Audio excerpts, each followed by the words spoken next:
Win the series today in St. Louis, and they win 4-2 in extra innings today, highlighted by some late inning heroics from Ian Happ, Alex Bregman, and Jacob Webb.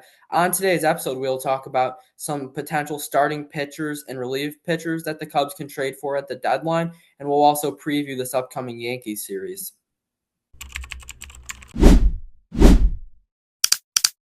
Welcome back to another episode of the Cubs Line Podcast. I'm Ryan Dunley. We're joined by a special guest, Ryan Zielinski. Welcome back to the podcast.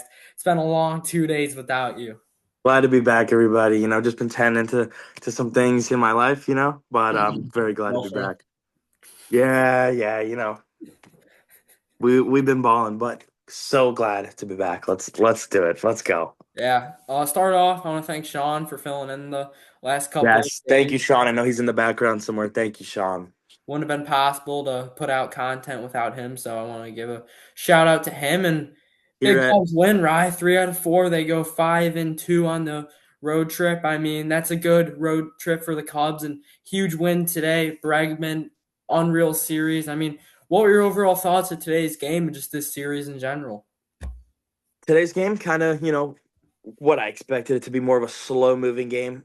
Cubs able to pull out the win thanks to blunder in the outfield, from the Cardinals, but that was pretty nice, giving us a gift there. But huge road trip, 5-2, um, 3 out of 4 against St. Louis. A team that's kind of trying to hunt their way into the playoffs here. So yeah, I mean, great win. 15 games over 500. No game from Milwaukee today, so we're now 5.5 back. Like, you don't blow the game yesterday. I mean, you're 4.5 back. Like, this team is starting to gain some momentum, get close. Um, don't rule out the division. I know I said don't rule out the division a couple weeks ago, but don't rule out the division. I mean, we got 7 more against them. I think it's 7, right? A 4 and a 3, um, 5.5 back. Like, this team can do some damage. So yeah, but like I was gonna say before, Cubs line podcast, next man up mentality. So again, thank you, Sean, for filling in. Yeah, so I mean, Cubs are 7 games up now in the wild card, which you love to see that. And the Phillies are not the team the Cubs have to play anymore. It would be the Arizona Diamondbacks, which is amazing. I'm gonna keep rooting for the Phillies to lose simply because I do not want to play them in the first round of the playoffs. That is a team that scares me with Christopher Sanchez, Jesus Luzardo, Aaron Nola, Zach Wheeler, Bryce Harper, Kyle Schwarber, JT Realmuto, Alec Boehm. The list goes on and on. Arizona, you're not going to have to face as good of a pitcher, just not as good of an overall team, and that is a team I would way rather see than the Philadelphia Phillies, no matter what they did against the Cubs this year. And if I'm a Milwaukee fan, I'm scared right now. I mean, this Cubs team is hot. The Brewers just lost the series to the Giants, who are the worst team in the NL right now. They got I mean, smacked around too, like they 16-3. Like, if I'm a Brewers fan, I'm shivering in my boots right now. The Cubs are 5.5 games back, and they are coming for your neck. So if I'm a Brewers fan, I'm shivering in my boots right now. And I really think this is a Cubs team that can win this division. And if they do win the division, they're probably going to have a first round bye, and you can run an inter squad game at Wrigley, and then be ready, have your number one on the mound for game one, and really set the tone for the playoffs with a bye. yeah, I was gonna mention, like, this team, like, right now, are they built to go on a run, win this division? Like, I don't know. I feel like it just more depends on what happens in the next 3 days, honestly, in my opinion, or 3 to 4 days. Obviously, it's trade deadline week, so it just depends on what they do. If they do what they should, I think they're gonna 100% be built to win this division. But I mean, I've heard a report that the Brewers are also gonna be way more active this year at the deadline than they have in past years. So that worries me a little bit. We'll just see how it plays out. But I mean, this Milwaukee team, I mean, we talk about how they just don't lose. They've really been slipping up lately. It hasn't just been the Cubs playing good. It's been some of, Milwaukee slipping up, which when you're 7 games back, you're going to need that to happen. So um, hopefully this Milwaukee cold streak keeps up because, I mean, again, the objects in the mirror are closer than they appear, and you got the Cubs right behind you. Yeah, you entered St. Louis 7 games back, and you left St. Louis 5.5 games back. So that's what you love to hear. And here's the thing: I'm just if the Cubs get a guy caliber of a Tariq Skubal, then that's a scary team in the playoffs with Tariq Skubal, Matt Boyd, Ben Brown, and then the fourth between Edward Cabrera, Shota, and Managa. You got a lot of arms on that team and a lot of talent. But if the Brewers go and get a guy like Skubal, I think they're the best team in baseball. Skubal and Mizorowski in a rotation, that's It's unfair. it's over. Like, yeah, it's If over. I know you kind of looked a little confused when I said that, but if you can have Tariq Skubal, Jacob Mizorowski, Kyle Harrison, Brandon Woodruff in a rotation together, like that's wraps. No, You're I was more like making that face like, oh, it's over. oh Like well, if they get Scooble, the Cubs are not winning the division. Like, I'm sorry, they're just not. Like that. I mean, again, a guy like Scooble every 5 days, 4 to 5 days, and then Mizorowski 4 to 5 days. That team's not losing many more ball games.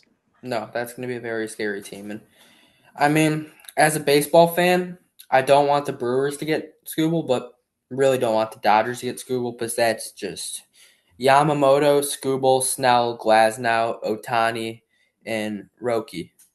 Like Just that's. I would love for the Tigers. Oh, I didn't even talk about Justin Robleski. He was an All Star this year. So you have Oh, that's right.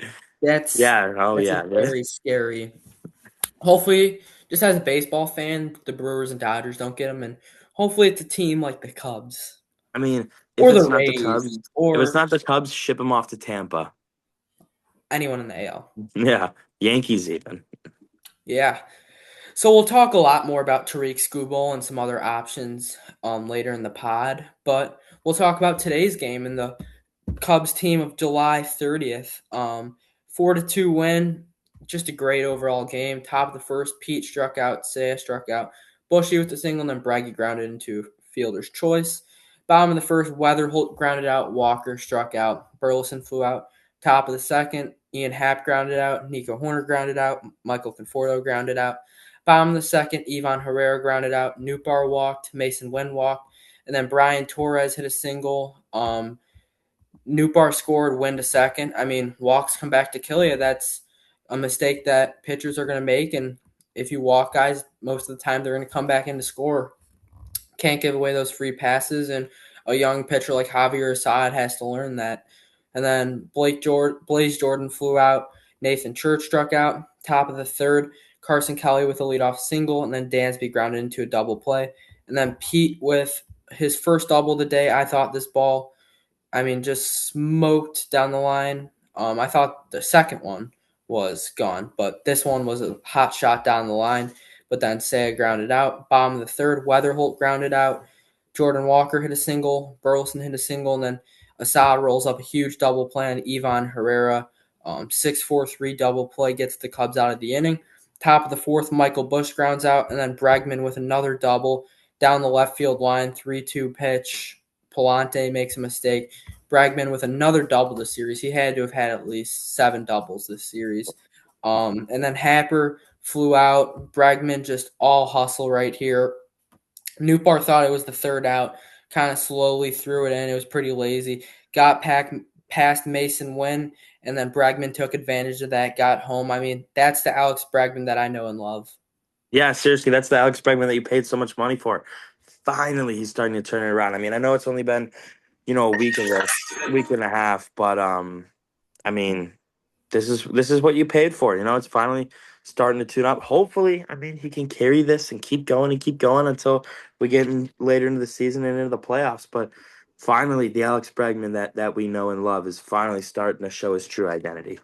Yeah, that was all heart right there from Alex Bregman. Then Nico followed it up with a single, and then Conforto grounded out. Bottom of the fourth, Nootbaar struck out, and then Mason Wynn hit a single, and Brian Torres hit a single. Blaze Jordan grounded out, and then Nathan Church struck out. Really nice job there from Assad to get out of that jam. Top of the fifth, Kelly lined out, Dansby struck out, and then Pete with another double. This was the one I thought was gone. This ball was hit 395 feet, 104 miles an hour. I was like, don't swing, it's a low knuckleball, but somehow Pete can hit these low off speed pitches a far distance. So then Seiya followed that up with a walk, and then Bushy grounded out, swung in a first pitch fastball, and then the game would stay knotted at 1-1. Then Weatherholt hit a single, stole second base. Jordan Walker struck out. That'd be it for Assad. Pretty solid outing. They did what he asked of him, especially he hasn't been throwing length. So, giving that effort, that's a really nice job from Javier Assad. Ryan Rollison came in the game, walked Burleson. Herrera flew out, and then a beautiful struck out on Lars Nootbaar. 2-2 count. He threw a fastball dotted Love to see that from Ryan Rolston. He's been amazing this year for the Cubs. Top of the sixth, Alex Bregman popped out. Ian Happ grounded out. Nico with a single, stole second base, and then Conforto with another ground out. I think he's third on the day. Bottom of the sixth, Mason Wynn grounded out. Brian Torres grounded out. Blaze Jordan hit a single off the wall. So Jordan hit this off the wall. Conforto played it perfectly. Gunned him at second. Great tag from Dansby Swanson. Beautiful outfield assist from Michael Conforto. Gets Rollison out of the inning. Great job right there. Great display of defense from Michael Conforto. Gets the Cubs out of the inning and out of danger. Then Kelly grounded out. Dansby walked. That'd be it for Palante. George Soriano came in the game. Dansby stole second. Then Pete struck out. Sale walked. And then Bushy with probably one of his biggest hits this year. Um, this was a 1-2 pitch. This was a changeup out of the zone, but Bushy really barreled it. Got strong on this one. Hit it 97 miles an hour over the just in the gap between shortstop and third base, taking this outside pitch to the opposite field to make it 2-1. This was a big knock for Michael Busch. Bregman then walked and Happer grounded out. Bottom of the seventh, Thielbar came in. Fermin came to hit for Church, flew out, and then J.J. Weatherholt with a bomb ties it up 2-2. Thielbar just gave him a sweeper just down the middle and inside, right where Weatherholt likes it. Hit this ball 406 feet, 105 miles an hour. His 16th home run of the year made it 2-2. And then Walker struck out. Burleson grounded out. Top of the eighth inning, Ryan Stanek came in. Nico hit a single, and then Conforto flew out. Kelly grounded into a double play. Bottom of the eighth, Justin Dean came in to replace Conforto in right field for defensive reasons. Gavin Howell came in the game, gave up a leadoff bloop single to Ivan Herrera, and then Nelson Vasquez came in to pinch run for him. Newbar then popped out, Wynn popped out, and Torres flew out. Nice job from Gavin Hollowell. Top of the ninth inning, Pedro Pajes came in to play catcher. Riley O'Brien came in. Dansby struck out, and then Pete lined out, smoked this ball 101. Really nice play by Brian Torres, and then Seiya flew out. Jacob Webb came in the ninth inning. Blaze Jordan grounded out, and then Fermin hit a single. Bregman dove, couldn't make the play, but he saved extra bases on this one.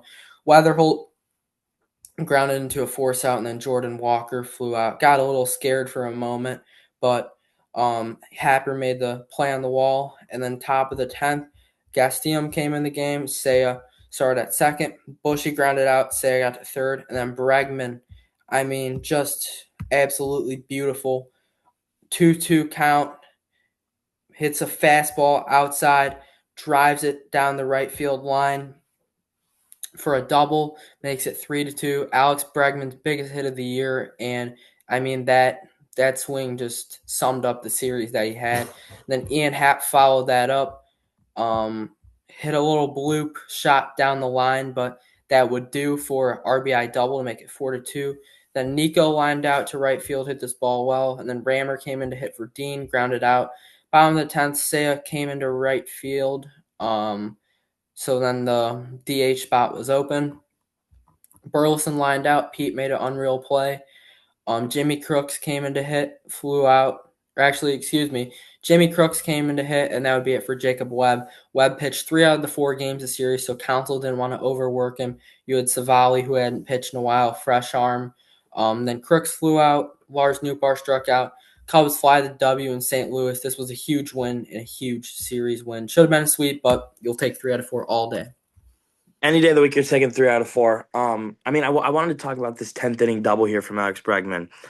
I feel like in any other AB from, opening day to now, this is an Alex Bregman pop up to second, pop up to short right field that doesn't do the job. We're finally starting to see Alex Bregman's clutch factor here. Another double. You said this guy was a double machine this week against St. Louis. But yeah, he's his clutch factor finally coming out, and then Webb and Savali able to do the job in the 10th. And great win, great series from the Cubbies. 100%. So now we'll talk about the pitching. Javier Assad, I liked what we got from him today. 4.1 innings, 6 hits, 1 run. It was earned, 2 walks, 6 strikeouts, 3.75 ERA. Assad wasn't necessarily stretched out, So this is about the distance you were expecting from him. He pitched 1 run ball with 4 innings and a third. So you love to see that. 6 strikeouts. Assad typically isn't a big strikeout guy, so you like to see that. And I mean, this is what you asked for from Javier Assad, and that's what he gave you, and that's what you need from Javier Assad. Yeah, I mean, did what he's asked. He did what they asked. Great outing. Ryan Rawlson picks up where he's been all of the year, pitched an inning and 2/3, 1 hit, no runs, 1 walk, a strikeout. He's down to 2.55 ERA. I mean, Ryrol, he can pitch in the ninth inning. He can pitch in extra innings. He could come in the fifth inning like he did today. That's a guy with some great versatility. Thielbar came in the 10th. He got a blown save, his fourth on the year, which isn't what you like to see. His fourth time he's blew a close game. He pitched an inning, 1 hit, 1 run. It was earned, 1 strikeout, gave 1 home run. He's now a 4.09 ERA. I think you got to find another left-handed arm to pair up with Hobie Milner when he comes back to and Ryan Rawlison and start getting outs because I'm not a big Caleb Thielbar guy right now. And maybe one more bad outing and he's off your team. I agree. I mean, last year he was unbelievable. In game three against Milwaukee, he came in the eighth inning, or seventh inning, had a good seventh, eighth inning, shut the door. Did get into a little bit of trouble, but I mean, you turn to him in those moments. But I just don't think, the rest of this year and into the playoffs, you can really turn to him for clutch moments. Honestly, Yeah, I mean, depending on what they bring in, that's a guy who's fighting for his spot on the playoff roster right now as it shrinks. Then Gavin Howell, a guy who's been great in this bullpen, 1 inning, 1 hit, no runs, no walks, no strikeouts, 2.51 ERA from Gavin Howell. I think that's a guy that's going to start getting some more trust and some more looks from Craig Counsell. I agree. He's been great. We talked about it on uh, the last episode I was on. Like he was not very good his first stint. Last year, maybe the year before, like he was terrible. And I mean, I'm just so shocked at how he's improved. And he's like you said, a guy who I would 100% turn to in the big innings to get some big outs because I mean he's proved that he can do it. Yeah, and want to talk about someone who's ice cold, ice in his veins. Jacob Webb gets the win, goes to 4-2 on the year. He pitched an inning and a third, 1 hit, no runs, no walks, no strikeouts. I mean, Jed Hoyer in the front office hit the nail on the head with this signing. I love Jacob Webb, and even when Palencia comes back, that's my closer. I agree. I mean, like you said, ice in his veins. He's unbelievable. He got the win tonight or 2.64 ERA. Like I agree. I mean, they hit the nail on the head. Unbelievable signing. Go pick up a solid reliever, make him your eighth inning man, make Palencia sixth, seventh inning man like he was in the playoffs last year. You get done with your starter, then you got to go face 102 from Daniel Palencia. I like that, and then you have Jacob Webb closing the door. And then Aaron Savali pitched 2/3 of an inning, got a strikeout, he got a save. I don't know about you, Rye. I hope Savali starts to get more looks because I really liked what I've seen from him so far in his stint with the Cubs. He's pitched 3 games, 3.6 ERA, 5 innings, 2 earned runs, and I really hope he starts getting more looks. He gave up 2 runs in the Detroit game, but that was a slaughter rule. And then pitched 2 good innings against Pittsburgh and got a save today. And I think Savali should start getting more looks because he's been good so far, and that's a guy with experience. I agree. And like last year too. I He mean, was he good. pitched game One, two. I think he was there in game one. I one. mean, yeah, he's really good. Or like this, or so far, like the stint he's had with the Cubs, he's been really good. And I agree with you. I think he should definitely be getting more looks, as we come down the final stretch here. Because again, I mean, he's proven he can pitch with the Cubs. Sometimes it just takes a change of scenery. I mean, look at David Peterson. Yeah, so then my player of the game today, Alex Bregman, 2 for 4 with a big double, game-winning swing of the bat. So player of the game today goes to Alex Bregman. Yeah, I mean, I feel like that's kind of the obvious one to turn to. I'll go Michael Bush though. Huge knock late in the game. He again another clutch factor starting to come out here from Bushy, but 2 hits, big RBI to put them in front late. So I'm going Bushy. Yeah, so now we'll do the next segment of our show, which we're going to be talking about some potential arms the Cubs can acquire because the Cubs have the second or third best offense in the league. They're not going to make any tweaks there. If anything, they'll go look to add a right-handed bench bat for a low price, a rental. But the big thing that they're going to go and get is pitching. So, Rye, Do you kind of want to go one for one, guys that we like that the Cubs should go and look at? Yeah, yeah, yeah. And we can kind of talk about it. So for my first one, I think this is a pretty obvious one. Tariq the Freak Skubal, two-time Cy Young winner, two-time All-Star, pitching triple crown, two-time ERA leader. Skubal on the year 7-5 with a 2.79 ERA. I mean, the guy's unreal. He tops out 103, 104. He's clutch. He's been good in the playoffs, but the big risk with him is he is a free agent in 2027. So this would either be a rental.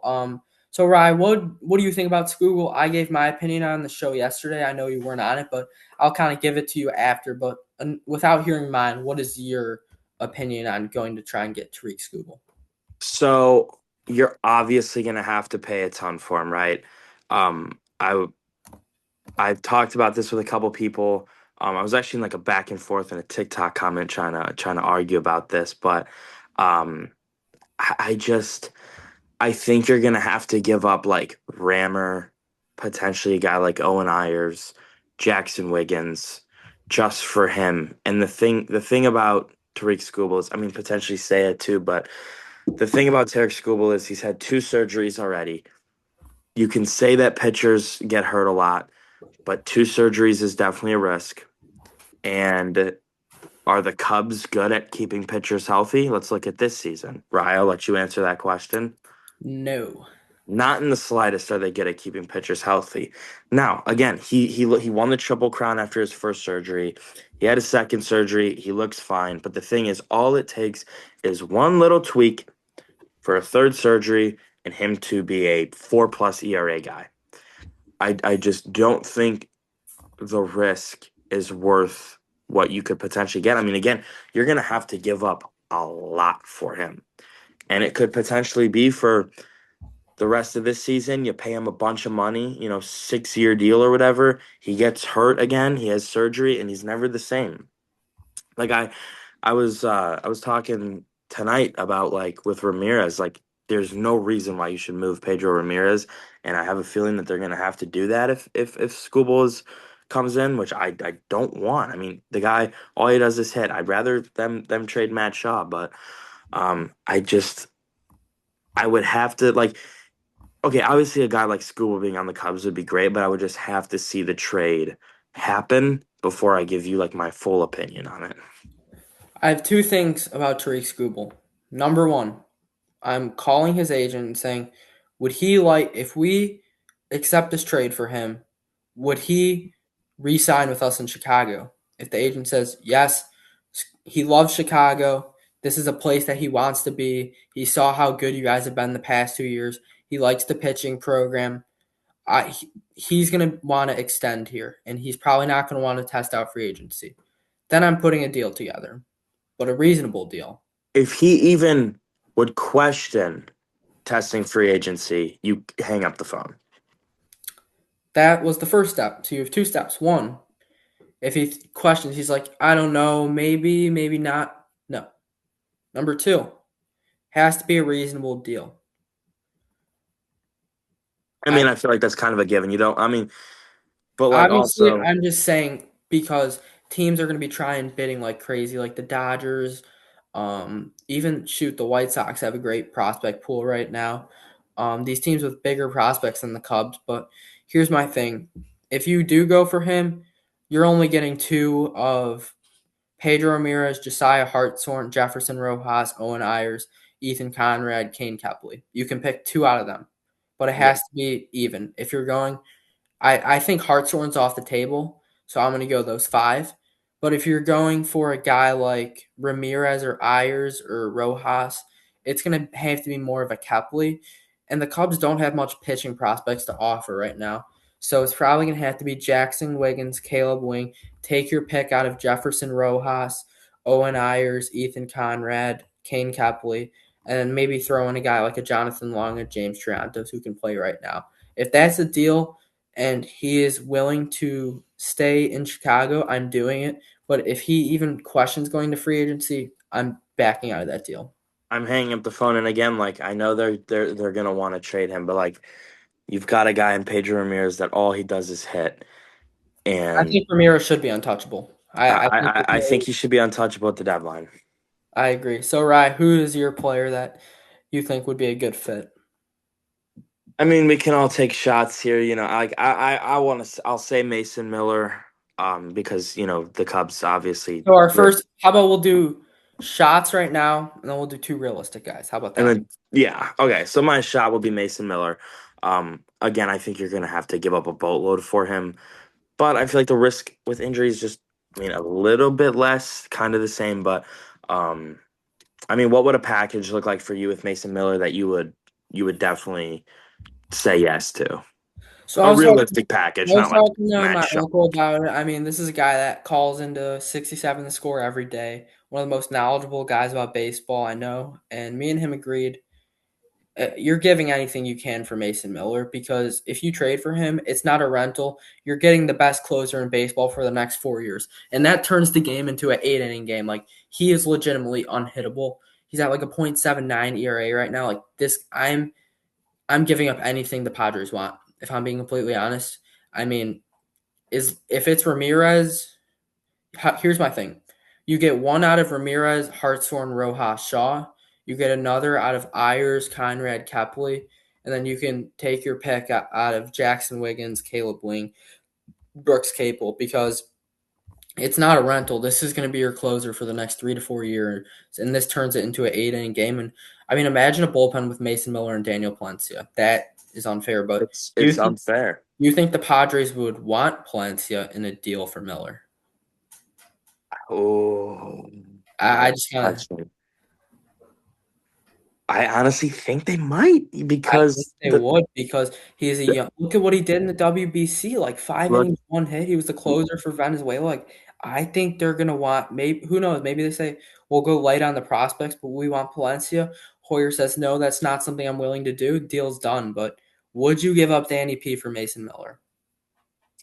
as much as it pains me to say, I would. I mean, look at That's the what I'm injury saying. risk. Look at the injury risk. As much as I love Danny P, I love Danny P so much, but like Danny P, Mason Miller is Mason, another. you get Mason Miller and leave. I mean, that's a full upgrade, complete upgrade. Still turns the game into 8 innings, and again, he's got control. I'm yeah. If it comes down to Danny P, I'm doing it. If the deal is, I'm gonna do a little mock deal. Danny P, Matt Shaw, Kane Kepley, Jackson Wiggins. Are you doing that deal? We're all 100%. What if it's Rammer instead of Shaw? I don't know. I like Rammer too much. Like, I'm still doing it because Mason Miller's unreal, and you didn't have to give up Jefferson Rojas, and Rojas probably comes up after that. You're kind of taking your pick between Rojas. I mean, maybe you could put Rojas in the spot, but they're going to want a guy with MLB experience. yeah, I don't know. I don't know, man. It's tough. So for my next guy, this is a lefty that throws gas. The Cubs have seen a lot of trouble with him in past years, including last year's playoff. I'm sticking in the San Diego bullpen. I'm going to Adrian Morejon. He has a .8 WAR this year. He is 8-2 with a 3.14. If you guys haven't watched the Cubs play the Padres, go watch those highlights because this guy's lights out, and the Cubs always struggle against him. This guy throws 100, 101 from the left side, and the one thing the Cubs need, a good lefty. A good lefty. That's yeah. What else do you need within that lefty that the Cubs don't have out of any other lefties? Velo. 100%. You need a lefty with velocity. Adrian Morejon gives you that. I'm going to put together a little mock package here for Morejon while we're at it. We'll do Brooks Capel, who's the eighth prospect pitcher, Mhm. and James Triantos. Would you do that deal? I would. Yeah, honestly, I would because I would too. I Because this would. Yeah, yeah. he's so good. That's right. I would. I would do that deal. So, Rye, who's your next guy you're going for? I do want to talk one thing about him. A rental. Again, I would really hope that they bring him back. If they are to dish out a couple prospects, I mean, I I would doubt they really. will though because he's under Boris, and Boris is always going to attach to free agency. He's not a big Yeah, extension guy. he's not. Yeah, I mean, I'm hoping, but well, who knows? Maybe Morejon likes it here. yeah. So sticking. What happened? Know what Let's see. happened last time the Cubs brought in a lefty with velocity from Cuba? Just saying. Just World saying. Series, baby. I mean, why not? Why not him again? I Boston's not going to give him up. No, Boston, they're not. Boston's. They've gotten too good and gotten on too much of a run. They're not going to do it. I wish, but they heated up. So I'm gonna go Luke Weaver. I like that. He high leverage. He's got experience in he's been in high leverage situations. He's pitched in, I mean, how many postseason games? Um, that's something the Cubs are gonna need playoff experience from their bullpen. Again, like I said, proven high leverage reliever. He's on a team that's selling, which I still just cannot believe that Mets team is gonna be sellers, but um well established, high leverage. I don't see why not. All right, so now I'm sticking with the Mets. I have two guys that I'm going after. Both have played under Craig Counsell and succeeded. The first one is Freddie Peralta. Even though he is having a down year, at 5-9 with a 4.99 ERA. I mean, he has playoff experience. He was unhittable in Milwaukee the past couple of years. Last year he had a 2.7 ERA. In years past, he sat around a 3 ERA. He was so good last year and in the playoffs. He has playoff experience. He's good in the playoffs. Besides that hat bomb last year, he was pretty much unhittable. I loved Freddie Peralta. Craig has coached him before. I think Peralta would want to be in Chicago because his brother Luis is pitching in AAA right now. I would go for Freddie Peralta, and the other guy, I'm trying to put together a package for Freddie Peralta and Devin Williams. Yeah, Devin Williams was the closer for Craig Counsell. He's a guy that I've wanted the Cubs to get for a long time. He won Rookie of the Year. He won 2 times the Trevor Hoffman Reliever of the Year, 2-time All Star. Another guy who's had a down year, but I feel like everyone's had a down year with the Mets. But we're all off topic. But he's 3-2 with a 4.29 ERA, but he has a 2.65 career ERA. He had a rough year with the Yankees last year as well, but in Milwaukee in 2022, he had a 1.93 ERA. In 2023, he had a 1.53 ERA. In 2024, he had a 1.25 ERA. Like, this guy's legit. He has playoff experience. He's good in the playoffs. I know he did give up that bomb to Alonso, but I would try and put together a package for Devin Williams or Freddie Peralta. And the thing about Devin Williams is you have control. He's on a 3-year deal right now, so you might need to give up a little bit more, but I think that's worth it because you're getting a closer right there. yeah. I agree with that. I like the Freddie For Peralta Freddie move. Peralta, I think you can probably go Jackson Wiggins and Jonathan Long Triantos. I think that gets it done. That trio probably does get it done for them. Not even Um, trio. Take your pick between Long and Triantos. I think personally oh they yeah, Long because I don't think they have a first baseman right now, and they don't really have many in the system. So I think they would go Johnny Long. yeah, which I would be completely fine giving up. Jonathan Long and Jackson Wiggins gets it done. For Williams, might need a little bit more. Maybe Wiggins, Brooks, Capel, and then maybe take your pick out of Long and Triantos. Again, it's just adding another pitcher in. Maybe Yeah, I could see a guy. No, Cubs Hall of Good was pretty big on him. Ty Southstein, just blocked. He's a shortstop, projected 2028, but he's only 5'7". He's a really small guy, undersized. He does play the game hard, but I could see them shipping him just because there's such a log jam in I that agree. middle Yeah, infield. I think none of the middle infielders are safe right now, if I'm going to be honest. no, not at all. I mean, you've got so many. Like, they're all gonna be. Another discussion we need to have soon is how many outfielders they have in the system. Ethan Conrad, Kane Kepley, Jonathan Long, Cade Snell. I mean, Caden Sorrell. They have a lot of good outfielders in the system, which I'm not. Josiah Hartshorn plays outfield too. Like, I'm not complaining about it, but you've so much talent in the outfield. But that Kevin Alcantara too. But that's going to be a spot you're going to need help. Here's my other thing, Rye. I'm letting Kevin Alcantara go at the deadline. He needs to go somewhere. I love the El Jaguar, but he needs to go somewhere where he can play day in and day out. And the Cubs just aren't going to give him that opportunity. I'm going to wish the best for him, but I think this is a move that needs to be made. I agree. It's just. I mean, it's a tough situation, but like, if you're gonna get value for him, give value for him. So, kind of talking about that, are you holding on to Mo Baller then? The right deal comes up now. I agree with that. So then, I'll hand it off to you for your last player, My last player here, I'm going starting pitcher, Detroit Tigers. Do you have any guesses? Casey Mize. AC Mize, yep. First overall pick in 2018. He had little bit of injury trouble. That's kind of where I feel like a lot of people were shaky on him. But this year he's at a 2.7, I think. I mean, take the record aside, he's at 4-6, but he's 2.7 ERA, 85 strikeouts. I think this is a guy that can really help this rotation. Not too much playoff experience. I mean, he was in last year. He pitched last year, so he's got at least a year under his belt. I can't remember if he pitched in the 24 playoffs. He might have. He might have. I mean, if so, he's got 2 years under his belt. But I think this is a guy where you're not going to give up, obviously, as much as Scooble, but he's still really going to help the middle of that rotation. Yeah, I like that pickup. So, last little talking point here before we get into the Yankees series preview.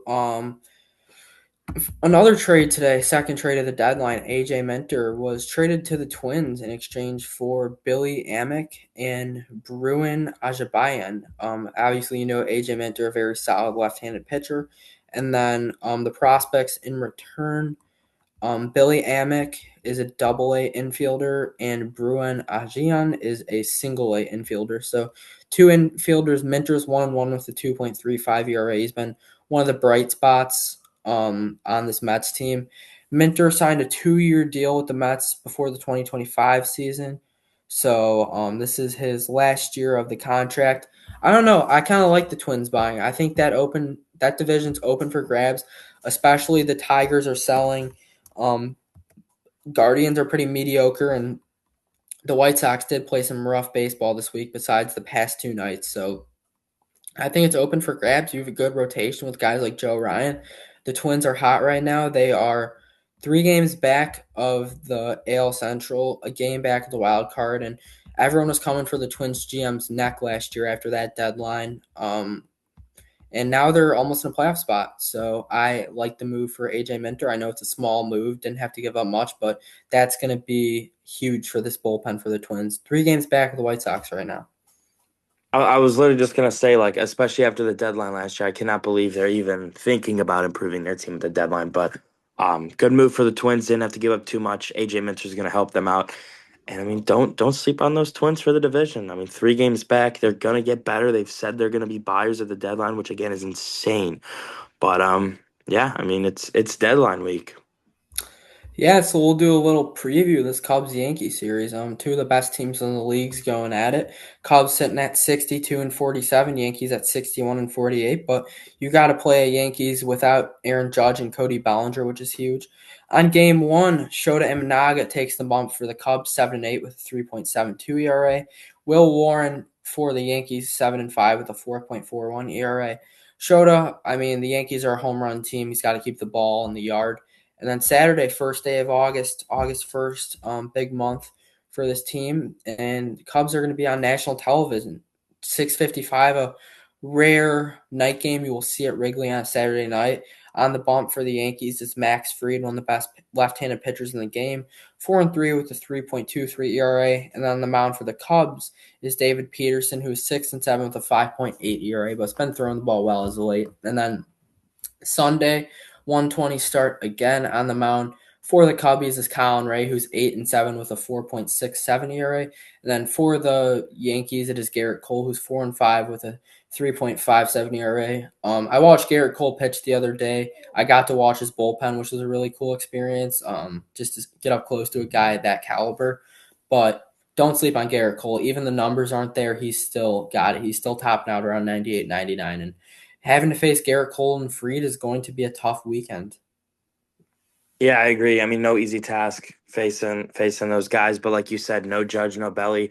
Cubs couldn't have got them at a better time. So, um, need 2 out of 3 this weekend, especially with the Dodgers coming into town right after. I mean, Yankees and Dodgers talk about a quick little gauntlet Toronto there. Thursday too. You got a day game. It's a makeup that day, and that's a Yeah, good Toronto team that you have to play. And then you go in for a weekend series.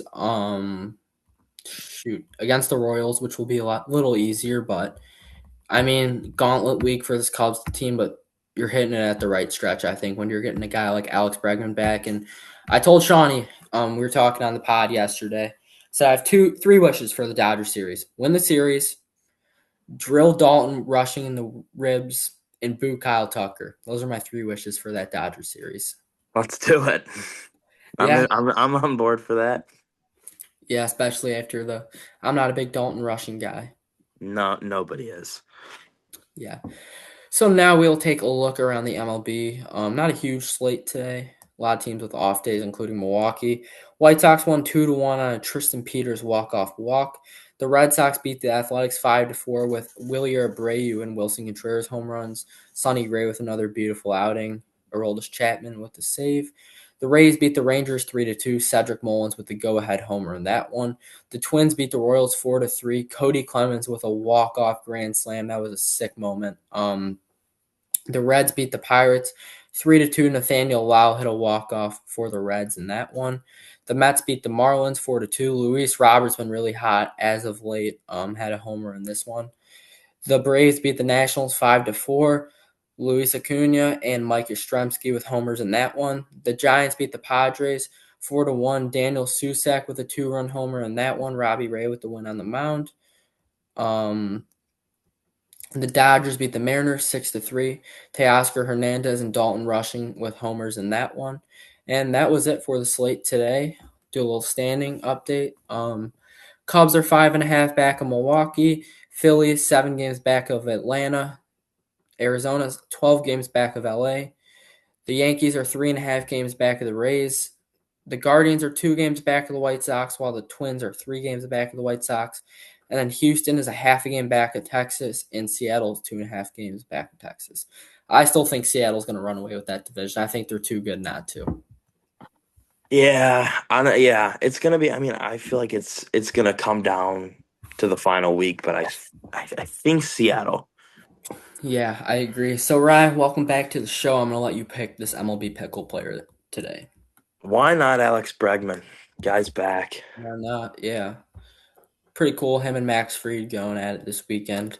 All right, Yeah. righty from the USA, third baseman in the NL. Love to hear that. Um, All right. Shoot. dude. Yeah, gotta think of someone here. I'm gonna go Hunter Goodman to see if we can get the division. It's another guy I wouldn't be opposed for the Cubs trading for. Not the NL West, so it's the NL East. Righty, third baseman. All right, I'm gonna go Vientos. If he's considered. All right, Mets. Bang, what a guess. Third baseman from the Mets. Righty. So I know Um, Beatty plays third, but he's a lefty, but right? yeah, he's a lefty righty. Ewing, I Um, think Ewing is a lefty righty too. Bo Bichette, I think. oh, duh. Yeah, pretty good job from the boys today. And Bo Here we Bichette, go. We're yeah, rolling. player of the day. Yeah, welcome back. All right, now we're playing Immaculate Grid. All right, Cincinnati and Detroit. Skip that. Mets in Detroit, Javier Baez. Under 3 ERA season, Tigers. Let's go Verlander. I'll go Scooble. Under 3 ERA season from Toronto. I'm gonna see if J Happ ever I did think it. Kevin Gausman did it, or Jose Barrios. I'm gonna guess J Happ. I don't think that happened, but J Happ, yeah. I'm dang gonna it. go Jose Barrios. What about oh, what's that? Or no. We'll skip over the Marlins under 3 season. Sandy Alcantara? Yeah. I assume he did. All right, yep, Sandy Alcantara. All right. These team ones might be a little tough. Ooh. Alrighty. I'll give up on it. Give you guys the answers. We did good enough today. All right, Castellanos for Reds and Tigers. Edwin Encarnacion for Reds and Blue Jays. R.A. Dickey for Mets and Blue Jays. Johnny Cueto for Reds and Marlins. And then Mike Piazza for Marlins and Mets. And then Roy Halladay for Blue Jays under 3 ERA season. Ryan, thanks for coming back on the pod. Morris, glad to be back. We'll be back with a show tomorrow and then double upload on Saturday. Interview dropping during the day. Post-game show at night. Thank you guys for tuning in. Signing off, Ryan Dunleavy. Ryan Zelinsky. See you guys in the next episode.